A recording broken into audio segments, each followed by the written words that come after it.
Hey. Haven't documented anything in a while. I think I need to have a chat with myself. I've been maybe 6-7 weeks on tea. Don't feel much difference, obviously, neither in physical appearance nor really mental. I have noticed that it reduced my mood fluctuations. When I'm supposed to be having my period, I still get the cramps, but they're not that severe, and the mood swings, but not so intense. Otherwise, what else? Sometimes my voice cracks a little bit in the mornings, and it sounds hot, according to my girlfriend, so that's great. What else? I have been having some weird confusion thoughts lately about perfection. You know, I used to be someone who thought the closest thing to perfection as I could possibly attain. And it's not that I am a perfectionist. It's just I'm very detail oriented, and I do like to give like a good quality product, you know, whether professionally or not. When I'm asked for something, you know, I try to give a best opinion with like the information that I have. I don't wear myself out. It's very balanced. I don't know how to describe it. So it's not perfectionism, but it's also not underwhelming. Like it's just balanced shit, right? So for instance, like if I wanted to change the color of my hair and go blonde, I don't just go blonde like by going to Sally's and buying some shit and doing that to myself. Even if I were to do that because I'm on a low budget, then I would research the living shit out of that on YouTube and learn like from a million fucking vloggers how to do it myself, right? But if I possess the finances, then I would go to not just like the best place where I'm living. No, I'll wait and then fucking go to Brooklyn, New York, because this is where like the best people to color hair are for people of color too. It's not like just random fucking salons. No, this is where the best salons are to color people of color's hair. I know this is like a weird heavy sentence to say, but anyways, so I'm that kind of person. And I hate saying these phrases like I'm that kind of person, like I'm gonna be stagnant and like that forever the rest of my life. Oh, no, it's open to change. Like if I think it's flawed, if someone points out like, yo, by the way, you need to be a little bit more flexible, I'm like, oh shit, okay, I'll be more flexible, thanks. I just realized that, you know, I can't be that dude, you know, like I'm not even close to being okay.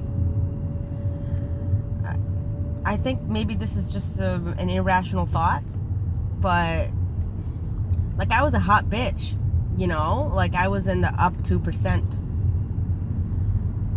in terms of beautifying myself. Like I used to wear wigs, I used to wear form-fitting clothes, I was fit, I'm athletic, I know how to dance, I have a great ass. But I'm not going to be anywhere close to even the 65 percentile, right? The 65th percentile. I'm just going to be like hovering around the 50th or even under a little bit, under that curve, because I'm shorter than most dudes and just not going to be as ripped as most dudes. Because I'm not going to fucking kill myself at the gym. Like, fuck that. I'm gonna go whenever my mental and physical health allow it, right? So, and I'm not white, so like white boys, white FTMs, they're flat as fuck, like most of them. So whenever they start teas, like, I'm okay. But I was a curvy ass bitch, so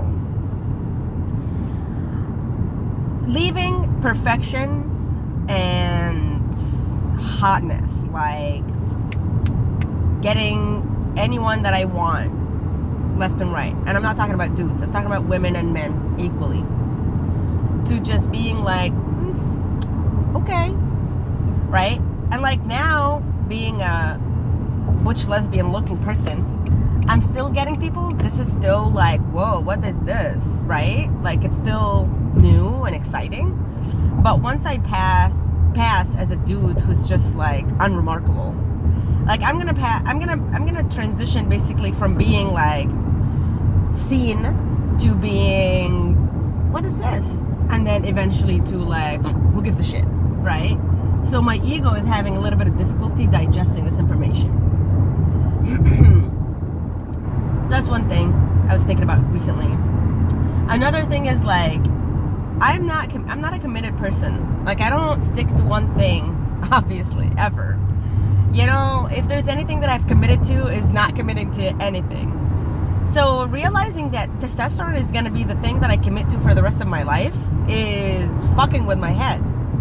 Like I don't even want to stay in the United States. I want to get my citizenship in 2 years, get the fuck out of here, go live in Germany or some shit, work for a big pharmaceutical company, make a lot of money, buy a condo in Barcelona. Like that's the life I want.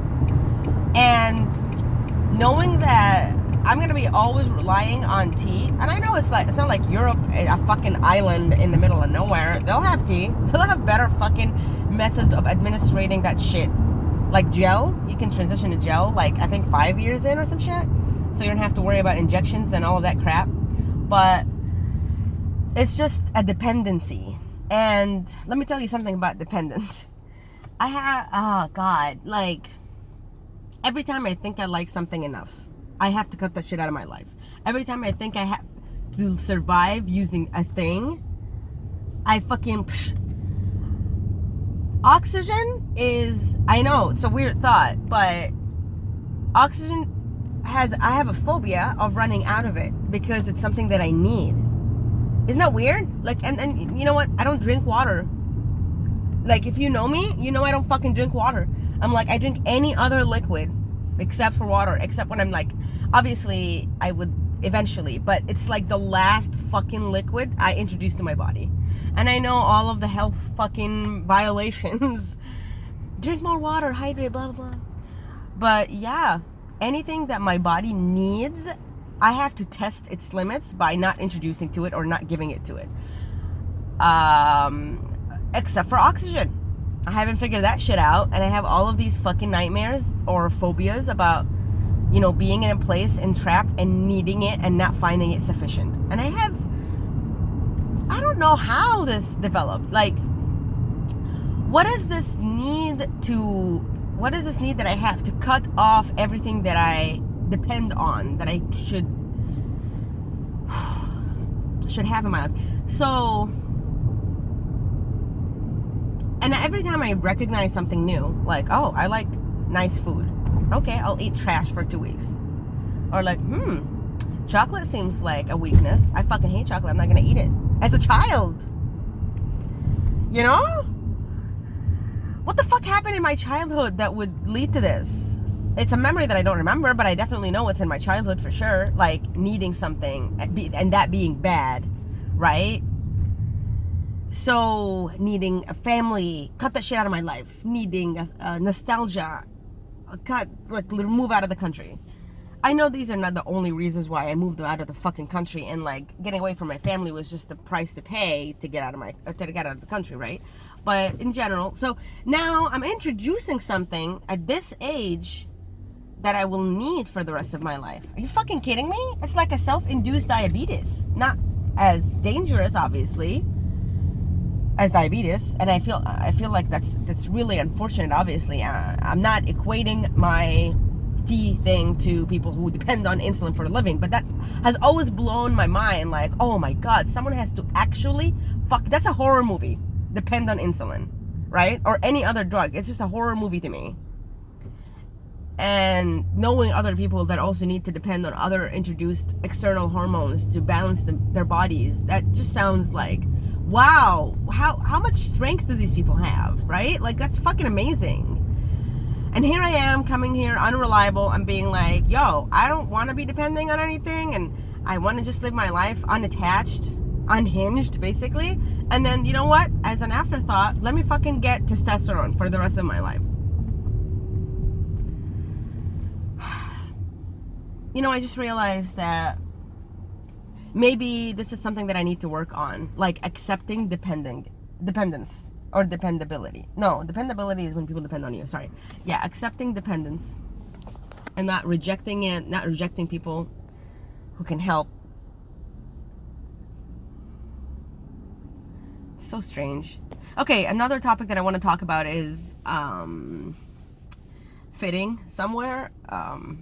So every time someone says like, oh, the boys are hanging, I'm like, I don't fucking belong there. The boys are hanging out. Like, I don't want any of that. Maybe because I still haven't fully recognized that I'm one of the boys because I don't pass yet, and I don't want to fool myself. You know, I don't want to make them uncomfortable. They're not going to fully let go around me if they know I am not, like, I don't have a dick. Like, I know that. Like, people would claim what the fuck ever they want, but they're not going to let loose and actually be boys around me. No. I'm like a double agent. No. They would never. So I'm not going to put myself in that situation where they have to pretend that this is their norm. No, thank you. When you say the boys are hanging out, like, you do you. Thanks. Meanwhile, when, like, there's a bunch of girls hanging out, I'm, like, talking girly girls and shit, like, I can be that. I've always been that. Like, not always, just only when I recently moved to the U.S. and actually girls allowed me to spend time with them. But yeah, when I was with the girls here mostly in Cleveland and shit, like, I'm like, yeah, this is fucking great. Like, I mean, I've had experiences where I was femme, so I could bond over that. But, like, in general, I always felt like there's some sort of wall about, like, the way I process information and the way they process information. Like, the things that they care about and the things that I care about. And one of them, for instance, is, like, when a girl says, like, I genuinely don't give a fuck, it's not the same way that I say it. The things that they don't give a fuck about are not the same things that I don't give a fuck about, right? And I'm not talking about extent. I'm just talking about qualitatively. It's different, you know? Just in general, like, the way I approach my sex life, whoa, that has always been different. Like, that's why I've been ostracized in Egypt. Like, here, though, it's always been like, oh, yeah, you're just a hoe, or like, oh, you're a fuckboy, like, whatever. But it's just different, you know? So I never fully, I loved hanging out with the girls, but I was just like, woo, this is exciting. I'm observing. This is a flock. I'm protected. This is amazing. Obviously, the butch lesbians, like, they have, oh my God, with the internalized misogyny, like, it's rare. It's rare to find a butch lesbian who's just, like, present in the moment and not, like, caught up in her bullshit, you know? But in general, I found, like, the butch lesbian scene, or like the lesbian scene in general, is just the most appealing, obviously. And even if I'm like, if I pass 100%, I'm gonna hang out with the chicks. Like, are you kidding me? Of course. There's more intellectual dialogue there. There's like a pool of complex thoughts, like social justice shit, political shit, even like when they're talking about beautification techniques. Like, it's art. Meanwhile, these motherfuckers are gonna be beer swilling and, like, swearing and playing fucking Monopoly. No. So, just in general, I've been feeling kind of like, okay, so I don't fully want to hang out with the girls right now. I don't know. I mean, I need more content. I don't want to fully hang out with the boys either, because, like, gross. And I'm finding myself caught in the middle where, like, where are my aliens at? Where are my nerds at? You know? Unfortunately, my nerdy friends, like, one is in LA and the other one is in Cleveland right now. Hopefully they'll be visiting me in August soon. And so we can just, like, we don't talk about anything like gender, blah, blah, blah. We talk about, like, fucking communism, China, and gory ass anime and manga and shit like that. So, anyways, just wanted to let you know, like, and I'm, like, fully accepting the non-binary gig. Yeah, definitely non-binary, but I'm not using they, them, theirs pronouns. It's just difficult for me to say and introduce myself as such. And it reminds me of God, like they, them, theirs. It feels religious for some reason, and I'm like anti-theist, so, and it feels religious for me because of my background. It's not like that we use these exact pronouns, but it just feels like it's referring to a bigger complex, like a God complex, and that's why I don't use them. I don't like them. I'm currently using he, him, his, just so I can balance out the remainder of my daily activities where everybody else calls me she, lady, bitch, whatever, right? So just trying to balance it out, but like, hopefully I'll get to a place where it's gender pronoun neutral and I don't give a fuck. I was at that place. I'm so confused as to why I'm like, this is why I don't want to, this is why I don't want to have people ask me what my pronouns were, because then I expect it now. And like when I don't get it, I'm like, so I guess it circles back to this whole dependence shit. Like when you start expecting stuff and you don't get it, you get fucking disappointed. Meanwhile, when you have no expectations, you just fucking float through life, man. Like, anyways, peace.